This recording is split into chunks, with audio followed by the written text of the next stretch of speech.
This is QTV Nightly News coming to you live from our studios on Kairaba Avenue, and I am Jennifer Sonko. Thanks for joining us. Here are the main news headlines. The Gambia Police Force on Wednesday briefed the media about a violent robbery incident orchestrated under the guise of a taxi service along Mile 7 in Bakau. We hear how the National Disaster Management Agency, NDMA, is constructing water holding ponds in the Central River region as part of efforts to mitigate the impact of natural disasters. The Millennium Challenge Account Gambia, with support from the Millennium Challenge Corporation, commenced the implementation of the $25 million threshold program to enhance the governance and operations of the power sector. As the world celebrates World Sickle Cell Day on June 19, we spoke to Aliu B.D. Sambu, the president of the Gambia Sickle Cell Association, about what is being done and needs to be done in the Gambia to help those with the condition. And in international news, Cyril Ramaphosa was sworn in today as South Africa's president for a second term after being chosen to head the country's new unity government. Those were the main headlines, and now the news in detail. Do stay.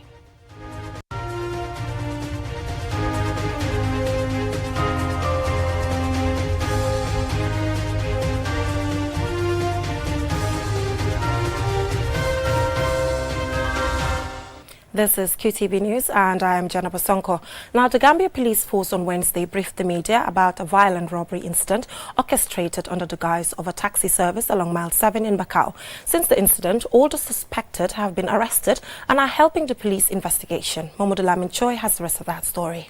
The police provide information to journalists about what is a planned scheme involving a group of individuals who allegedly orchestrated a robbery around Mile 7 in Bakau. It all began innocently enough on the 17th of this month when Bainyas Ba and his friends sought to hire a taxi for 5 days. Little did they know their arrangement with Abubakar Toure, the alleged mastermind, would lead them into a trap. Abubakar Toure, the principal suspect, lacking a taxi of his own, borrowed one and charged Ba $10,000. Later that evening, as the group traveled through town, they were ambushed near Radio Gambia around Mile 7 in Bakau. The police alleged that Toure had arranged with his alleged accomplices, Demba Jaju and others, to stage a breakdown and attack the passengers. The alleged assailants reportedly used pepper spray and held Ba, the complainant, and his friends at knife point, robbing them of phones, cash, and personal belongings. And then that's the way they rob them of their properties. 3 mobile phones, a bag, plus $40,000. And they went into their vehicle and then drove away. Despite the principal suspect's attempt to feign innocent and lead the robbery victims to the police to register a complaint, suspicions from the police quickly turned to him.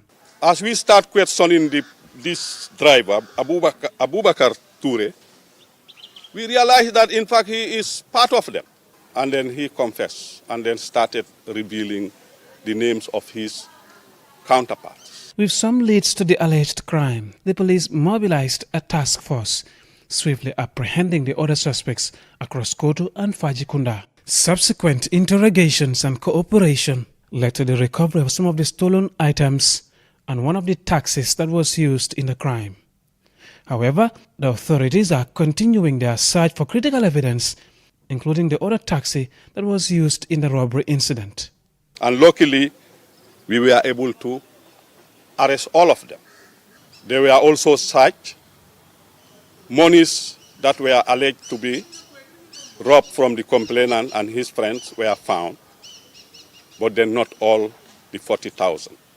On Tuesday, the police conducted a search at suspect Ibrahim Assar's residence, recovering crucial items linked to the robbery, including a SIM card from the phone of the complainant. Police investigations are ongoing as they piece together the full extent of the crime. We have charged Abubakar, Demba Jaju, Ibrahim Assar, Ibrahim Konate, and Idrissa Toure for conspiracy and then robbery with violence.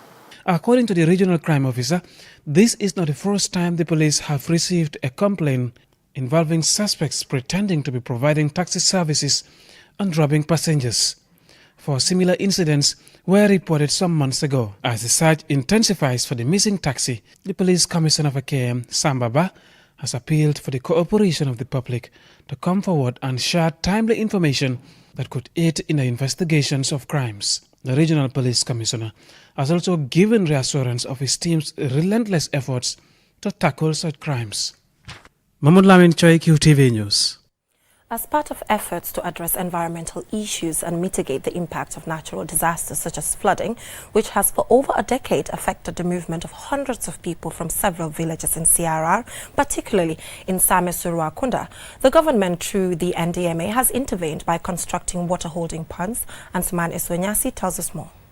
The construction of these water holding ponds brings a sigh of relief for the community of Same Suruakunda and surrounding villages.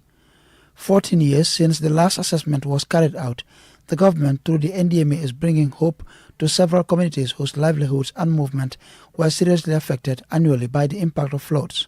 However, with the construction of the pond sites expected to complete in a few days, Sanada Haba, Executive Director of the National Disaster Management Agency, says this intervention is expected to greatly impact the movement of people within the community, especially students and farmers in the area, many of whom are forced to stay home whenever it rains. This is a cluster and it has some border issue. This water is coming all the way from Senegal. But then you can see the serious gully formation that it has created here goes through Same Umarijula. We hope that this intervention will be able to address the runoff so that it will check the velocity of the runoff water. I can tell you, if you come here after rainy season, it will be a different scenario altogether because of the serious engineering work that's been done at this site. Councillor Karim Sise and Fatima Sise, all residents of Same Suruakunda, one of several villages to benefit from this government intervention, shared some of the challenges they face as a result of the floods and how it has impacted their livelihoods. When women have their garden, they want to sell it, they cannot able to access to go outside. And also the pregnant woman.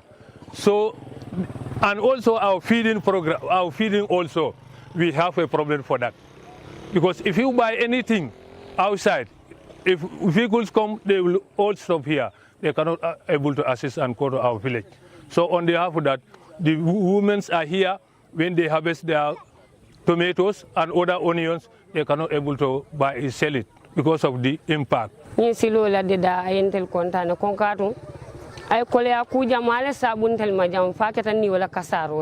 Fixing this road will impact many lives. For many years, we have had to deal with so many challenges, including the loss of several lives because of the condition of the road, which has over the years been worsened by the floods. Pregnant women cannot access the nearest hospital, and our children are forced to stay home for most of the rainy season. So we really appreciate this intervention. Floods remain a leading cause of natural disasters in the Gambia, affecting thousands of lives annually, especially in less privileged communities in rural Gambia, such as Same Suruakunda. However, it is hoped that interventions such as these water ponds will help mitigate its impact, especially on the livelihoods of people. Ansman Esonyasi for QTV News. Timely intervention there by the NDMA. Now moving on, the Millennium Challenge account Gambia, with support from the Millennium Challenge Corporation, commenced the implementation of a $25 million threshold program to enhance the governance and operations of the power sector by instituting reforms that drive accountability and transparency. Julden Jai attended the event, and this is her report. The Reform Operations Manual (ROM) is the guiding document for the implementation of the threshold program. Various cross-cutting and administrative issues are addressed in the manual, including gender, climate, communication, and monitoring and evaluation. Here is Safi Dambale, Chief Executive Officer, Millennium Challenge Account. The MCA, through the financing of the threshold program, is providing 68 laptop computers, which amount to about $7 million, would be distributed to the first batch this morning. That the first batch of distribution will entail 21 laptops, and the remaining 47 will be coming in once the procurement process is completed. Day 2 featured the NAWEC Water and Power Separation Study Consultation Workshop. In the last 7 years, the Gambia's power sector has recorded major improvements. Access to electricity is above 62% and expected to exceed 90% in 2025. However, there are still significant challenges. Only 28% of the rural communities have access, while the quality of electricity in areas with access is impaired by frequent outages. The U.S. government-funded Gambia Power Sector Threshold Program undertook a rigorous root cause analysis of the Gambia power sector to identify the problems and developed the two projects of the program, that is the Power Sector Governance Project, PSG, and the Power Sector Operations Project, POP. The main objective of the program is to improve the national water and electricity companies' capability to operate the Gambian power system in a manner that reduces the frequency and duration of outages and is consistent with the Gambia's universal access and conditional emissions goals as put forward in its nationally determined contributions, NDCs. Here is Safi Dambele again explaining the rationale behind the study. Now, through the NCC intervention that we are implementing right now, the government requested for the separation of NAWEC to be among the activities to be funded. This study is intended to examine the costs and benefits of different options of legal separation and is aimed to assist government in making informed decisions. Nani Juara, the Minister for Petroleum and Energy, spoke of the need to separate the water and electricity services. For the longest time, the attention has been on the electricity side and not on the water. And this has continued to be there. And I think it will be an opportunity for all of us, if we separate the two services, that we can get grant support for the water services as well. And it will be of less burden for the management of NAWEC, so that the focus can be on each of the services if the managements are separated. Ibrahim Silla, the Minister of Transport, Works and Infrastructure, and Rohi John Manjang, Minister for Environment, shared their views. So I think for me, the fundamental problem is not about NAWEC is aligned in terms of water and electricity. The problem is, how do we do the studies to ensure that we provide the fundamental needs without going into the very expensive modes?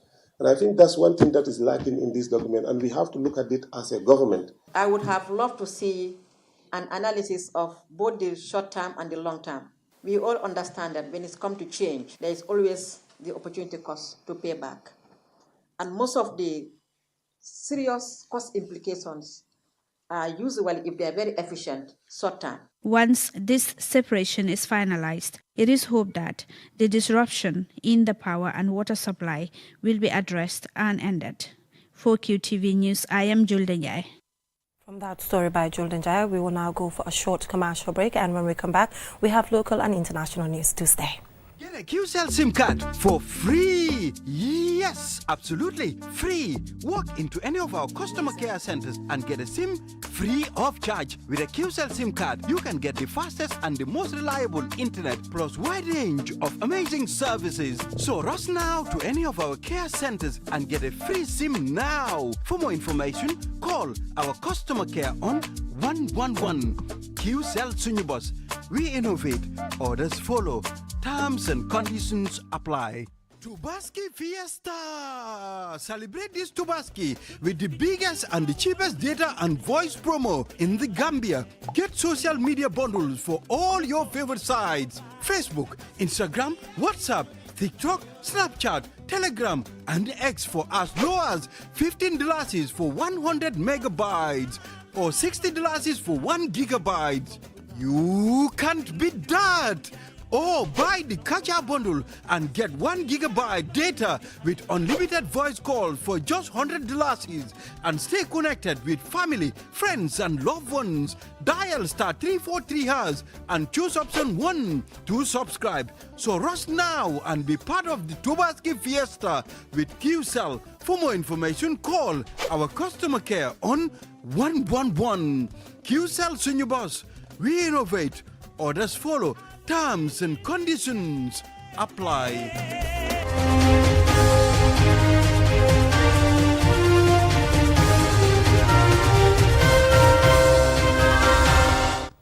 Welcome back from that short commercial break. If you're just tuning in, you're watching QTV News, and I am Jenna Basonko. Now, still on local news, as the world commemorates World Sickle Cell Day on June 19, efforts are being made to raise awareness about the condition, enhance public knowledge, and understand the challenges faced by patients, their families, and caregivers. Our reporter Lena Igwinyiba spoke to Aliu B.D. Sambu, the president of the Gambia Sickle Cell Association. Sickle cell disease, SCD, is a significant yet often overlooked global health crisis affecting millions worldwide. This genetic disorder causes red blood cells to become sickled shape, leading to pain, anemia, fatigue, swelling, infections, and delayed growth. Aliu B.D. Sambu, president of the Gambia Sickle Cell Association and a sickle cell patient himself, expresses optimism about permanent treatment through gene therapy, a new approach that shows promise in curing sickle cell disease permanently. Well, today as we celebrate World Sickle Cell Day, I just want to wish all sickle cell warriors and their caregivers to more life, more hope, and more strength, because I believe now that they have discovered the new treatment for sickle cell, which will cure sickle cell for good, which is gene therapy. So we're just hopeful that someday, sooner, we'll have access to that treatment so that all sickle cell warriors will be cured for good. Aliu B.D. Sambu addresses the primary misconception about SCD patients, which he terms the death sentence, referring to the age limit often associated with the condition. Age limit is something that they give to sickle cell patients, which I believe is just a misconception, because like I always tell people, whoever lives shall die. I don't think age limit is something that can stop sickle cell warriors from living, and it shouldn't stop anybody from pursuing their goals, because it has really stopped me from pursuing so many goals, which I believe was just a misconception. And now that I'm very aware and then very familiar with sickle cell, and then very familiar with sickle cell warriors who are 90 plus, some of them are 80, 75, I know that it's just a misconception. While noting progress in treatment within the country, Mr. Sambu calls on the Gambian government to facilitate access to this new treatment. He also offers words of encouragement to sickle cell patients.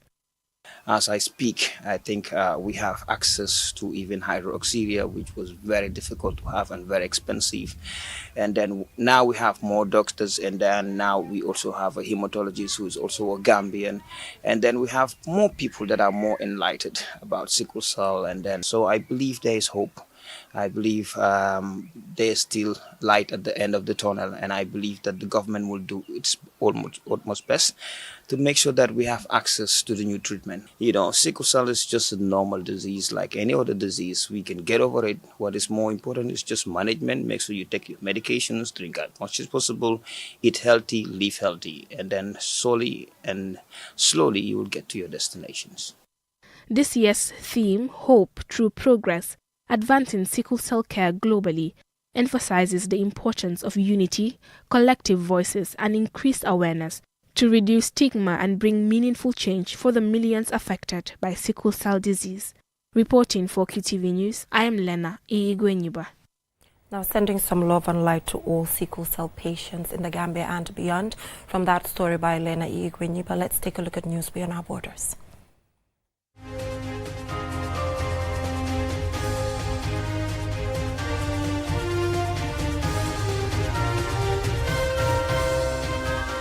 Cyril Ramaphosa was sworn in as South Africa's president for a second term after being chosen to head the country's new unity government. Ramaphosa will be at the helm of a coalition of former sworn enemies who were forced into partnership, as none of them secured an outright majority. More in this report. Today marks a historic moment in the South African politics as Cyril Ramaphosa is sworn in as the nation's president for a second time. After a challenging and bruising election for the African National Congress, the ANC, Ramaphosa's presidency symbolizes a turning point for the party that has led South Africa since the end of apartheid. In his conciliatory inaugural address, President Ramaphosa emphasized unity and healing, addressing the nation's divisions and the need for collective progress. Today I make a solemn commitment to be a president for all South Africans, not of some South Africans. To defend our Constitution and to protect our democracy. To work with all those who share the dream of a better life for all. To care for the poor, the vulnerable, and to support all those who are in need. And to make our country stronger, more resilient, more equal, and more united. This is the dream that the poet Sandile Dikeni describes in his work called Love Poem for My Country. My country is for health and wealth, he says. See the blue of the sky, and beneath the jewels of fish, deep under the bowels of soil. Hear the golden voice of a miner's praise for my country. My country is for unity. Feel the millions. See their passion. Their hands are joined together, and there is hope in their eyes. On this day, our hands are joined together. We are united as South Africans. We are full of hope. Let us carry this hope to permeate throughout our nation so that everyone can join hands to build the South Africa of our dreams. God bless South Africa and protect its people. Nkosi sikelela i-Afrika, morena buluka sichaba sa Yesu, God sien South Africa, Modzemu patuchedza Africa chipembe. The inauguration ceremony was marked by an impressive display of South Africa's armed forces and attended by a host of dignitaries from around the world, underscoring the significance of this event on the global stage. Perhaps to emphasize the spirit of unity and reclaim that spirit of the Rainbow Nation, there were Christian, Muslim, Jewish, and traditional African prayers offered. Notably absent were former President Jacob Zuma, now leading the newly formed MK Party, and Julius Malema of the Economic Freedom Fighters, both leaders whose parties have eroded the ANC's traditional voter base. They appear to have opted out of the ceremony. As President Ramaphosa stepped into his role, he faces the immense challenge of leading a government of national unity. South Africans, hopeful yet aware of the hurdles ahead, are looking to their new leader for change and for progress. With the weight of history and the hope of a nation resting on his shoulders, President Ramaphosa's journey with an unfamiliar roadmap and new travelling companions begins today. For QTV News, I am Ade Darami. That is all we have time for, but before we leave, let's recap our main headlines. The Gambia Police Force on Wednesday briefed the media about a violent robbery incident orchestrated under the guise of a taxi service along Mile 7 in Bakau. We hear how the National Disaster Management Agency is constructing water holding ponds in the Central River region as part of efforts to mitigate the impact of natural disasters. The Millennium Challenge account Gambia, with support from the Millennium Challenge Corporation, commenced the implementation of a $25 million threshold program to enhance the governance and operations of the power sector. As the world commemorates World Sickle Cell Day on June 19, we spoke to Aliu B.D. Sambu, the president of the Gambia Sickle Cell Association, about what is being done and what needs to be done in the Gambia to help those with the condition. And in international news, Cyril Ramaphosa was sworn in today as South Africa's president for a second term after being chosen to head the country's new unity government. That is all we have for you in this edition of QTV News. Join us at 10 p.m. for another bulletin. Thanks for watching.